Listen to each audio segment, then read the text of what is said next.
İMEAK Deniz Ticaret Odası Yönetim Kurulu Başkan Yardımcısı ve BIMCO Gelecek Dönem Başkanı Şadan Kaptanoğlu, Londra'da düzenlenen 11. Uluslararası Denizcilik Forumu'na katıldı. Link'in Başkanı Nikolas Bornozis'in yönettiği panelde konuşmacı olan Şadan Kaptanoğlu, denizcilik sektörüyle ilgili soruları yanıtladı. I'm Nikolas Bornozis, I'm president of Capital Link, and we are the organizers of today's event in London. It's the 11th annual International Shipping Forum that we're hosting in partnership with Fundless Securities and in cooperation with the London Stock Exchange. And I'm delighted to welcome Şadan Kaptanoğlu. Şadan is a major ship owner. She is also the incoming president of BIMCO. And we also have another common link, the Maritime Center at Cath Business School, the amazing creation of Professor Ramenos. So we're delighted. We actually had a panel and Şadan was on that panel, so I'm delighted to have the opportunity to discuss with her a bit more in depth about what is happening in the world of shipping today. Nicholas, thank you very much. There is a lot of things going on in shipping today. And some of them is related to pure shipping, such as the new regulations and the oversupply. Although it is diminishing, but it is still there is a topic, and slow demand. It is increasing, but it is slowly. And at the same time, we see a lot of things out of shipping hands. It's not pure shipping. Yes. Which is will become, if it goes the way it is, really threat to shipping, such as trade wars, protectionism, tariffs and sanctions. I think these are the things are not good for such a fragile shipping market as we are in today. So there is a lot of challenges waiting for the ship owners. You mentioned on your panel, and you mentioned it right now as well, shipping is a very international business, it's global, but at the same time, a lot of the risks that you have to face are beyond your control. Mm-hmm. So you talked about the trade wars and sanctions, about the IMO 2020, and of course, one of the things that is within the control of the ship owner is the fleet supply. Mm-hmm.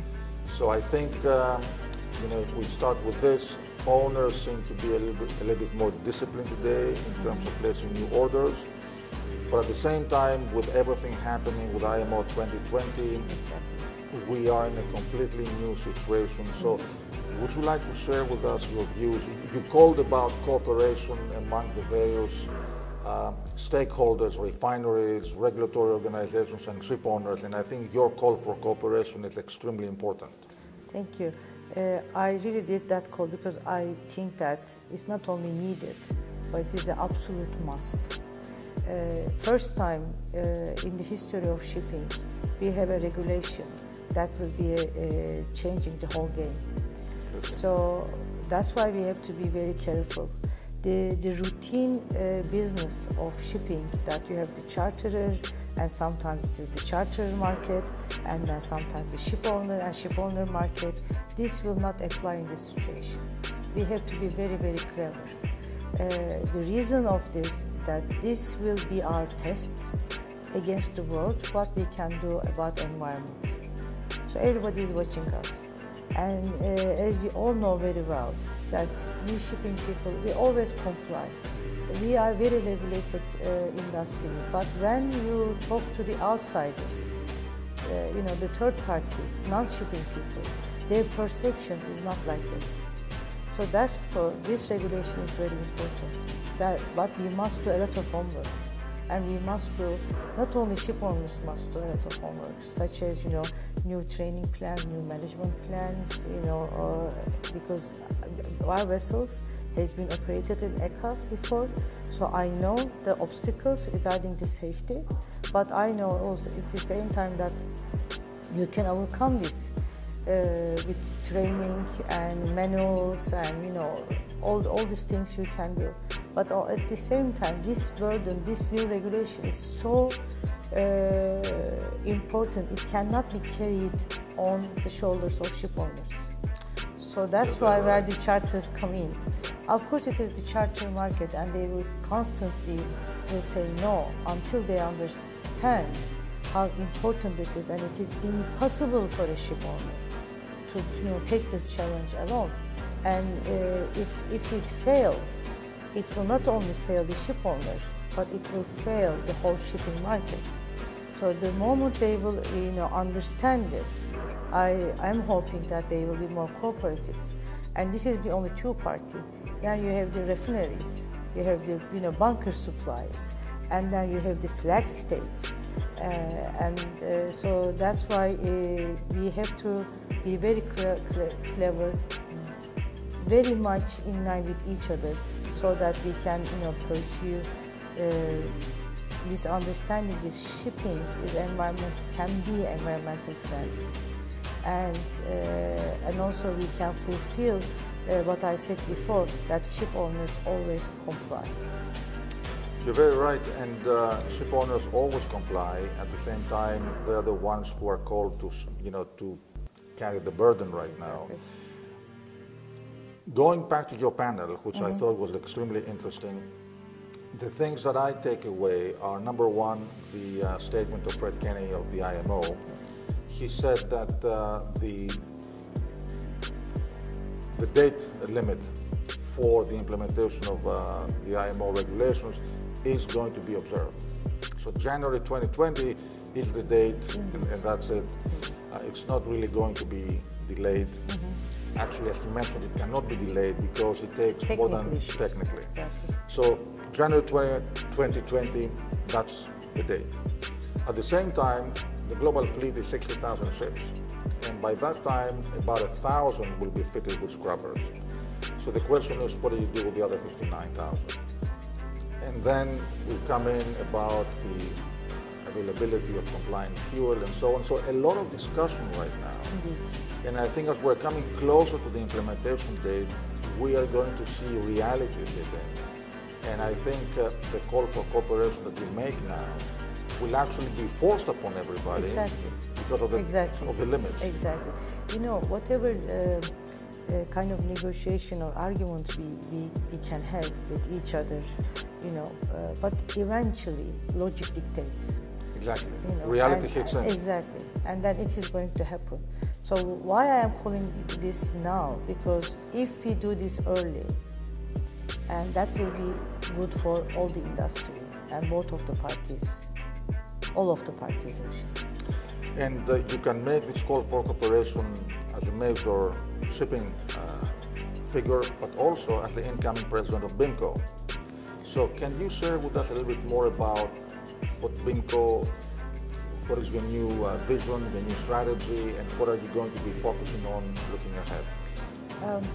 In BIMCO, we are very proud because we are a single entity organization, and we are representing over 60% of the whole world shipping community.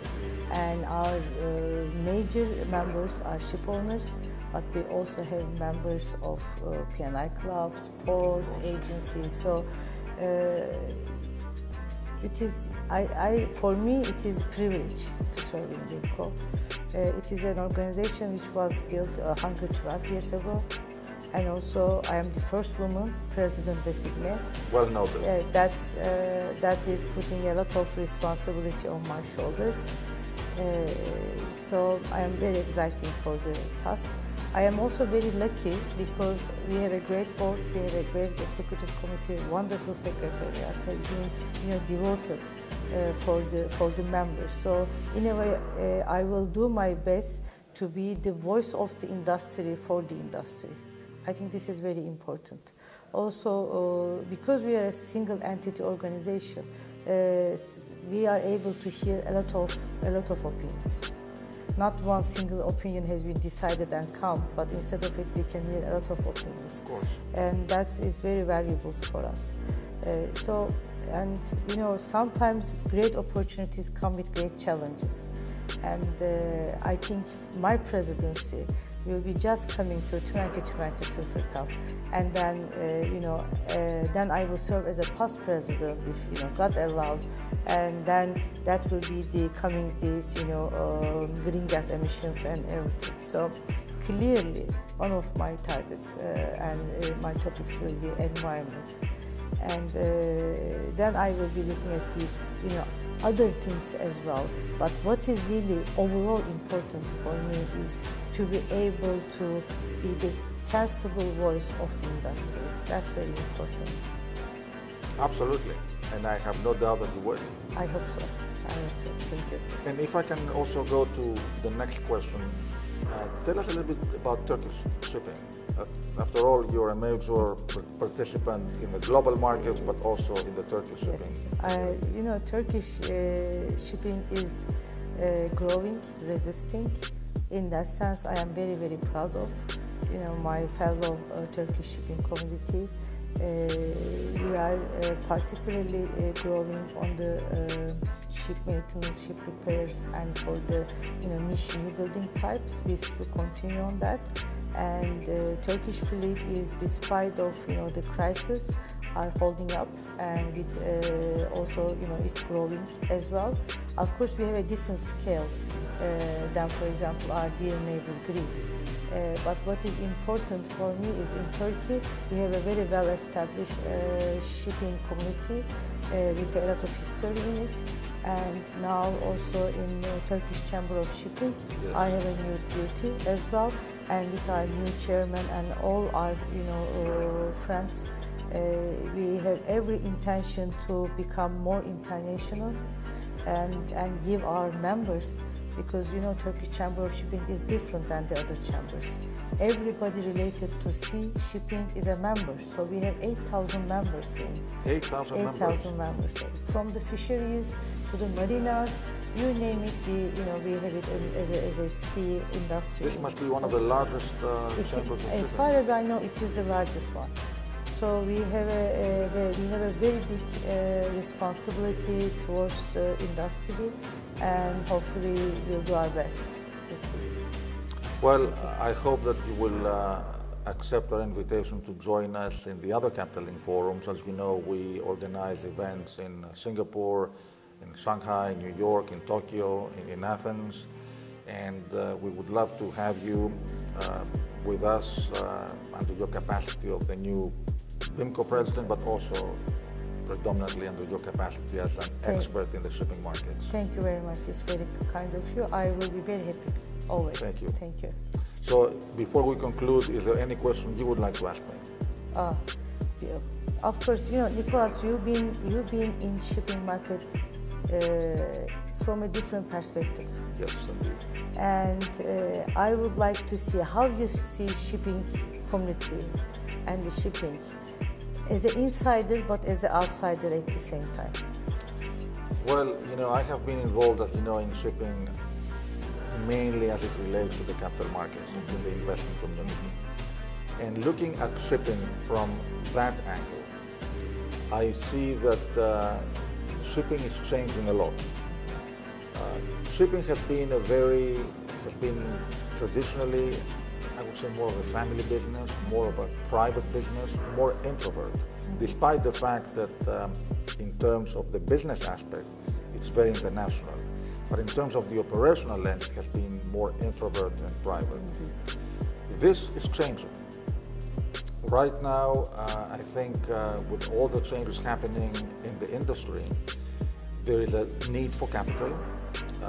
Banks that have been traditionally the main financiers have cut down a little bit. So you have new sources of capital coming in, credit funds, private equity funds, the capital market. And that necessitates shipping to become more extrovert, to become more corporate oriented, pay more attention to corporate governance, to transparency. And essentially, when you come to the capital markets, there's a need for liquidity, which means size. So I think shipping is changing.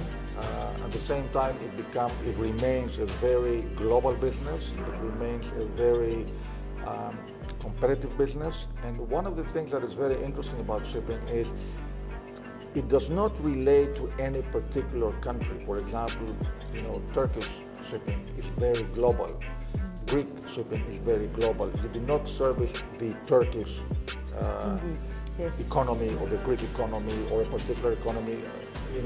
Shipping carries iron ore and coal to China, oil to the US, exporting from the US, so it's a truly global business. And I think the complexity of it now has come to the point that you have so many stakeholders, a lot more regulation coming in. Looking at it from the outside, what has been very complex becomes more complicated, and I think the nature of it is changing. So what do you think about these new regulations, and do you think that we will manage to pass, we are going to pass this great exam? I have to tell you that when I look at it, again, I'm the outsider, you are on the inside, but I think we're going to see a very different urgency to meet the deadline as we come closer to it. Right now you hear a lot of discussions, a lot of options. Am I going to put scrubbers? Am I not going to put scrubbers? Will the compliant fuel oil be available or not? So we are still talking about it. As we come closer and people realize that there is no way out of it, then I think your call for cooperation will come in. And at the end of the day, it's a one-way road. You have to have, compliant fuel. The call also for slow steaming that a lot of owners have been advocating, it seems to be the only way out of the problem as we come closer to it. Again, you have 60,000 ships, 1,000 of them will be fitted with scrubbers. What happens to the other? So, I think, as you said, the industry, ship owners always comply. I'm sure they will comply, I don't know when, but it will happen. It's a one-way road. That's correct. So thank you very much for my pleasure. I think for this opportunity, and I hope we'll have many more to chat together about the industry. So. Thank you so much. Thank you. Thank you for being with us. I'm delighted to have had the chance to discuss with Şadan Kaptanoğlu. She is the CEO of Kaptanoğlu Shipping and the incoming president of BIMCO, and you are also involved with the Turkish... I am the vice president of the board of directors Chamber of Shipping, yes. And closing to be noted that she will be the first female president of BIMCO. So thank you. Thank you.